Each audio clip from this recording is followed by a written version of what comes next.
Liga aí! Ligou? Mas é pra ligar onde? Na verdade, é claro! Ah, é? Tem que ser ligado na verdade! Ligado na verdade!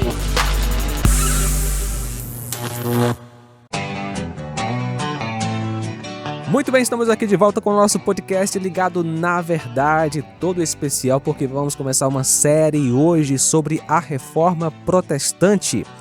Hoje, especificamente sobre o que foi a Reforma Protestante, apenas uma pincelada porque não dá tempo, né, trazer uma aula completa, mas uma breve explicação para você entender o que foi a Reforma Protestante e depois vamos estudar os 5 solas da Reforma.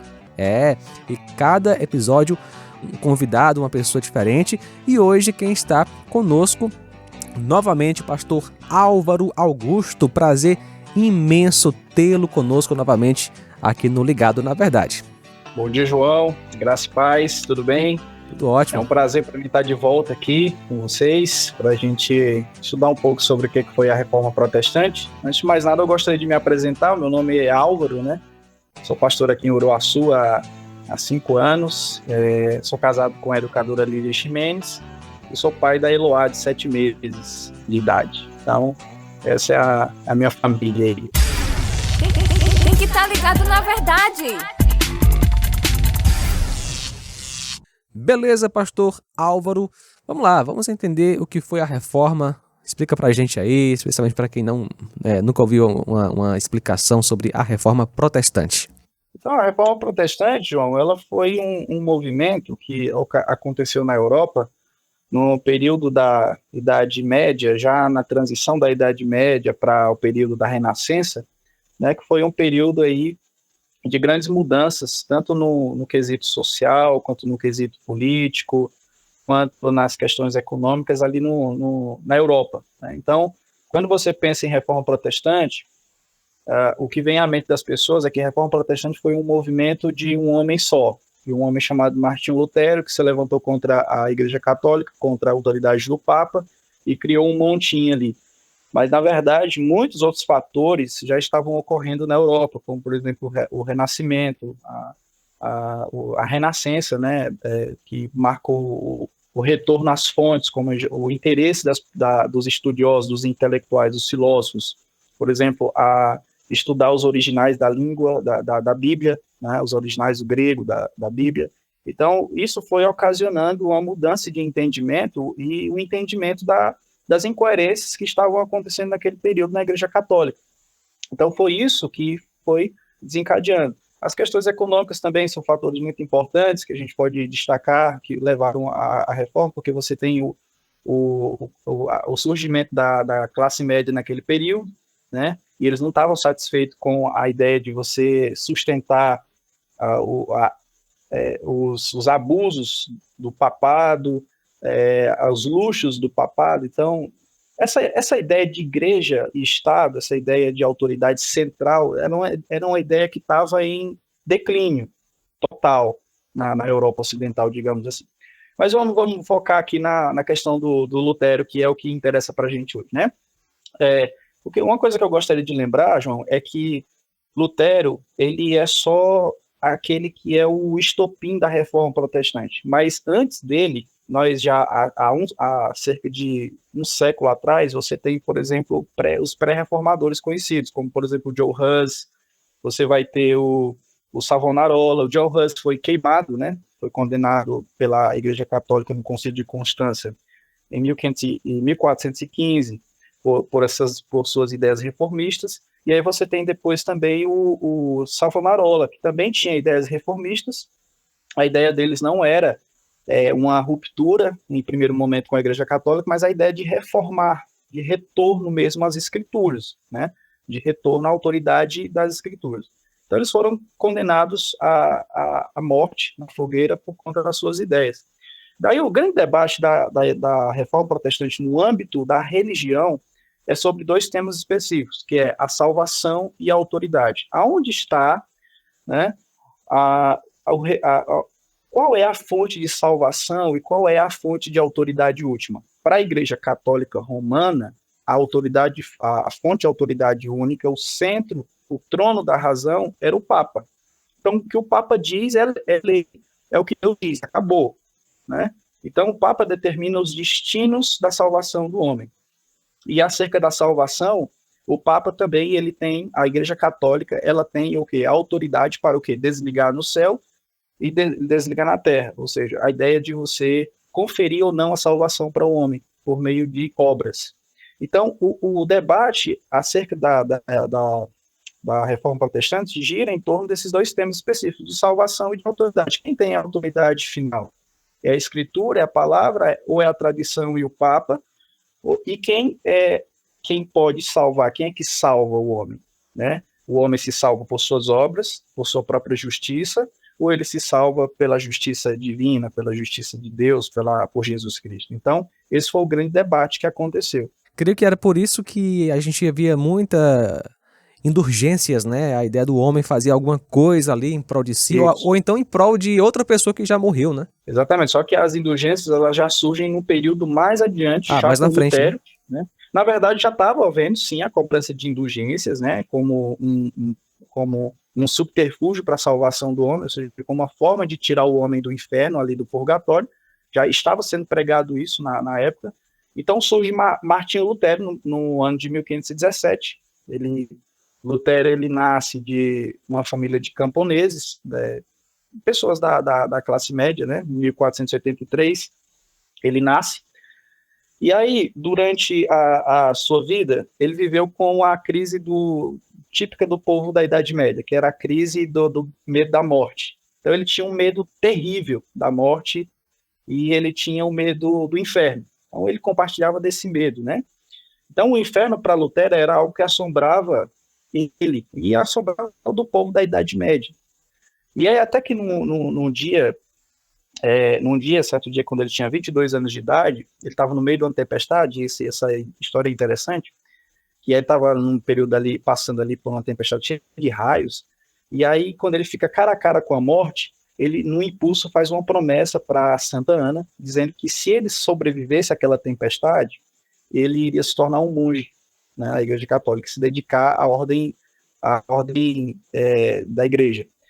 Então, o que acontece? Ele quase morre, ele sai muito ferido, e aí ele, então, cumpre a sua promessa, muito contrariado dos seus pais, o seu pai, principalmente, muito contrariado com ele, porque queria que ele seguisse a carreira de advogado, jurídica, né? E aí ele se torna um monge agostiniano, e ele se torna um monge agostiniano tão dedicado, que ele chega a dizer que em relação ao seu engajamento, se tem uma pessoa que merecesse a salvação por meio de obras, essa pessoa era ele, né?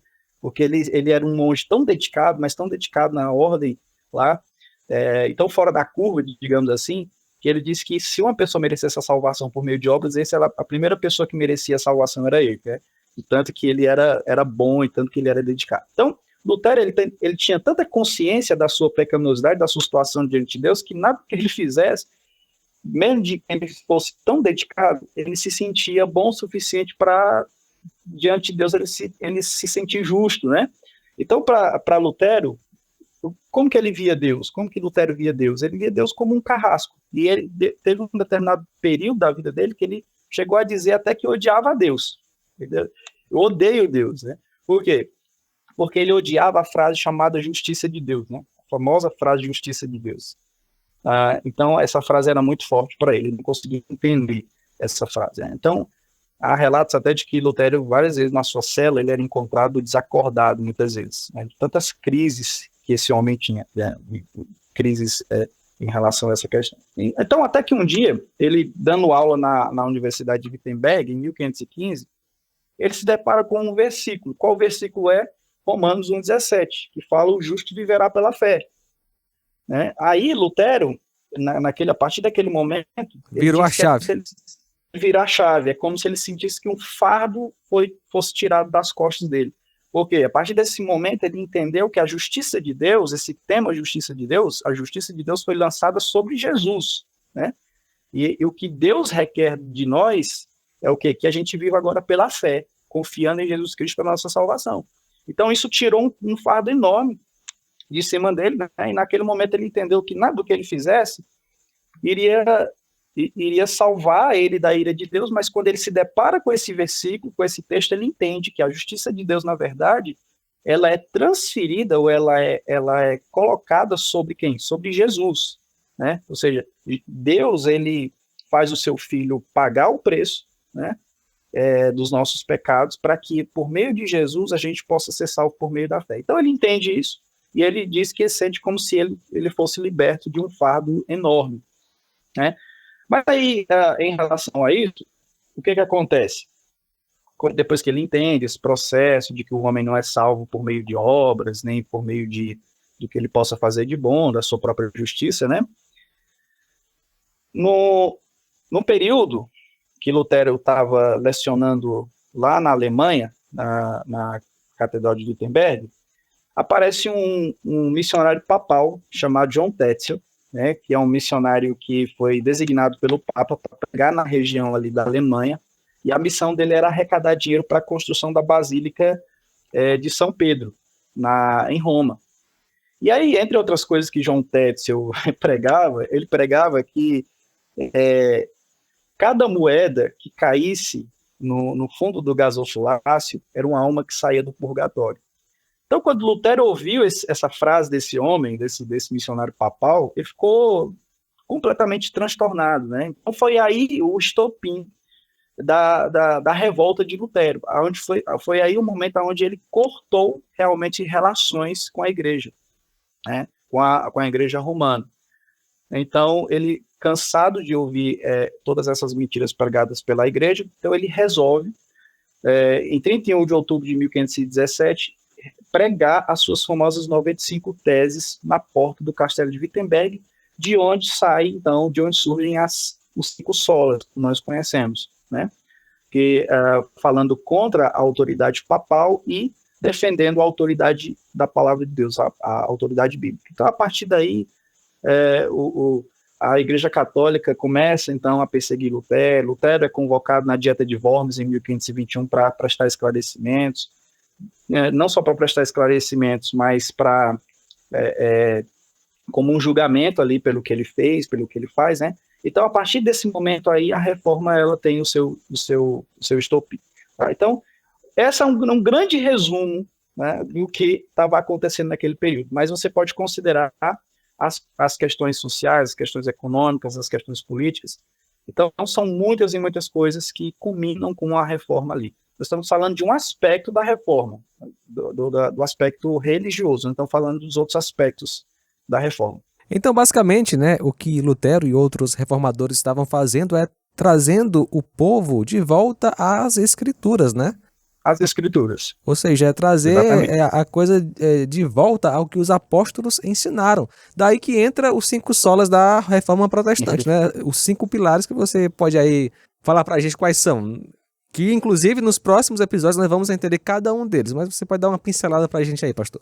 Então você tem os 5 solas da reforma, que são somente a fé, né, o sola fide. Você tem o sola escritura, que é somente a escritura, que é a fonte de autoridade em relação ao Papa. Você tem solus Christus, que é somente Cristo, ou seja, somente Cristo pode salvar o homem, não a igreja, não o Papa.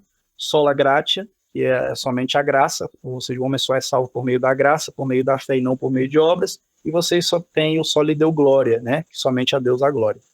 Então, a glória é devida somente a Deus. Então, esses são os 5 solas da reforma protestante. E o resumo geral do que aconteceu nesse período é esse aí. Excelente. Pastor Álvaro, muitíssimo obrigado por participar mais uma vez. Que Deus possa continuar lhe usando e que tenhamos, se Deus assim permitir, outros momentos como este aqui no nosso podcast. Gostaria de acrescentar alguma coisa? Amém. Obrigado pela oportunidade. É sempre um prazer poder servir. Claro, o tempo é curto, não dá para a gente se aprofundar, né, nos detalhes pequenos, mas foi muito bom esse tempo. Eu agradeço pela oportunidade e estou aqui sempre à disposição para ajudar no que for necessário. E você que está conosco, fique ligado porque vamos seguir uma série falando agora sobre os 5 solas da reforma protestante. Você começou a entender um pouco sobre a reforma, vamos entender cada um dos 5 solas que o pastor Álvaro mencionou, cada episódio um convidado diferente. Esse é o nosso Ligado na Verdade aqui da sua Rádio Ceará. Até a próxima. E aí, curtiu? Podcast Ligado na Verdade é uma produção da Rádio Ceará FM 102,7.